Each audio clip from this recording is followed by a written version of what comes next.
लोकसभा चुनाव शुरू होते ही राजनीतिक गलियारों में तहलका मच चुका था। लोगों का यह मानना था कि जब प्रधानमंत्री नरेंद्र मोदी जब 75 साल के पुग जाएंगे तो भारत का बागडोर कौन संभालेगा, कौन बनेगा प्रधानमंत्री भारत का, यह लगातार चल रहा था। और अपोजिशन पार्टी निशाने भी साध रहे थे कि नरेंद्र मोदी तो कुछ दिनों के मेहमान है, क्योंकि उन्हीं के द्वारा लाया गया था कि 75 साल जब पुग जाए राजनीतिक में इस्तीफा दे देना चाहिए राजनीतिक से।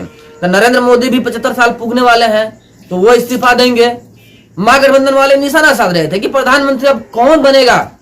इस दौर में योगी आदित्यनाथ का नाम सामने चल रहा था, लेकिन एक तरफ नरेंद्र मोदी और अमित शाह यह चाहते थे कि योगी आदित्यनाथ को थोड़ा कुछ समय दिया जाए, और उनको यह भी कहा गया था कि आप जो यूपी के चुनाव हैं यहां से मुख्यमंत्री का दावेदार आप मत रहिए, चलिए आपको हम कैबिनेट में बड़े मंत्री बनाते हैं और यूपी छोड़ दीजिए। लेकिन योगी आदित्यनाथ ने स्पष्ट तौर पर कहा था कि अगर हमको हटाया जाएगा, अगर हम हटते हैं तो उत्तर प्रदेश में बीजेपी के दो टुकड़े हो जाएंगे।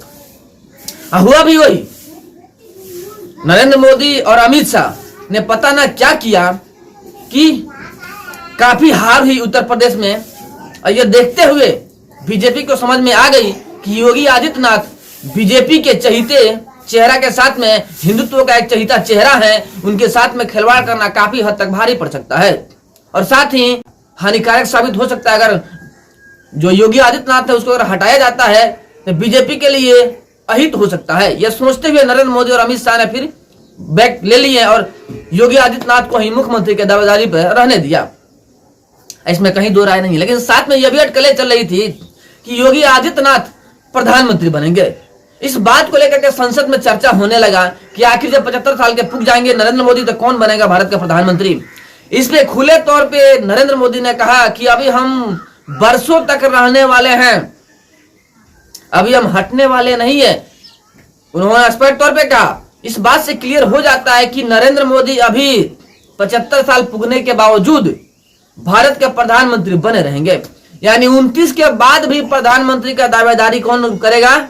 नरेंद्र मोदी। और नरेंद्र मोदी की अगुवाई में ही बीजेपी भारत में चुनाव लड़ेगी। 29 में प्रधानमंत्री नरेंद्र मोदी ही बनने वाले हैं, यह स्पष्टीकरण हो चुका है मोदी जी के अभिभाषण से कि हम अभी बहुत दिनों तक बने रहेंगे, बरसों तक। भारत को एक बड़े मुकाम पे पहुंचाना है, इसलिए हम बरसों तक अभी रहेंगे राजनीतिक में, अभी संन्यास लेने वाले नहीं है। यानी कि 2034 से उसमें जाकर के योगी आदित्यनाथ को प्रधानमंत्री का चेहरा रखा जाएगा बीजेपी की तरफ से, यह भी क्लियर हो चुका है। तो स्पष्टीकरण हो गया कि पीएम नरेंद्र मोदी इस्तीफा देने वाले नहीं है। 2034 में अगर कोई प्रधानमंत्री का दावेदारी रखने वाला है तो वह योगी आदित्यनाथ है, और योगी आदित्यनाथ की अगुवाई में 2034 का चुनाव बीजेपी लड़ने वाली है। क्योंकि हिंदुत्व का सबसे बड़ा मुखड़ा कौन है?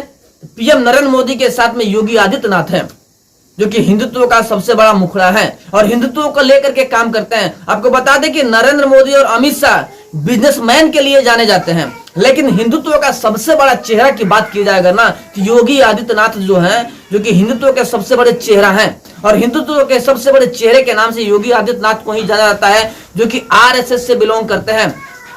नरेंद्र मोदी हो या अमित शाह हो, सभी के सभी आरएसएस से ही बिलोंग करते हैं। लेकिन आरएसएस के नेता को ही भेजा गया था जब उत्तर प्रदेश में कि जाइए योगी आदित्यनाथ को मनाइए, कोई दिल्ली चले आए और उत्तर प्रदेश में कोई और मुख्यमंत्री बन जाए। तो वहां पे योगी आदित्यनाथ ने स्पष्ट तौर पर बोल दिया था कि भाई अगर हम मुख्यमंत्री छोड़ते हैं पद तो उत्तर प्रदेश में बीजेपी दो खंडों में बट जाएगी। स्पष्ट हो चुका है कि योगी आदित्यनाथ पीछे नहीं हटने वाले में से हैं, क्योंकि पब्लिक का सपोर्ट योगी आदित्यनाथ के साथ में है। आपको यह भी बता दे कि योगी आदित्यनाथ ने अभी तक अपने राज्य में जो जो कांड करना चाहा, जो जो कार्य करना चाहा, वो कार्य उन्होंने किया, और उस पर सुप्रीम कोर्ट भी पीछे हट गए। बुलडोजर मॉडल जो चला, इसको लेकर के सुप्रीम कोर्ट में केस भी हुआ था, लेकिन क्या हुआ? सुप्रीम कोर्ट ने कहा ठीक है, योगी आदित्यनाथ जो कर रहे हैं वो बिल्कुल सही है। योगी आदित्यनाथ उत्तर प्रदेश में जिस प्रकार कार्य कर रहे हैं ना, अगर योगी आदित्यनाथ को भारत का प्रधानमंत्री बना दिया जाए तो भारत का भविष्य संवार देंगे योगी आदित्यनाथ। जो जितना गुंडागर्दी है, माफियागिरी है, पूरे भारत से खत्म हो जाएगा। तभी तो भारत के साथ में विदेशों में भी योगी आदित्यनाथ का नाम होता है। और बुलडोजर मॉडल में प्रचार हुआ अमेरिका में, आपको पता ही है। यानी योगी आदित्यनाथ अपने देश के साथ साथ में पूरे विश्व में विख्यात हैं। और योगी आदित्यनाथ अगर भारत के प्रधानमंत्री बनते हैं तो भारत का भविष्य संवरने में ज्यादा समय नहीं लगेगा और वो दिन दूर नहीं है जब भारत के प्रधानमंत्री योगी आदित्यनाथ बनेंगे और साथ में हिंदू राष्ट्र भारत घोषित हो जाएगा।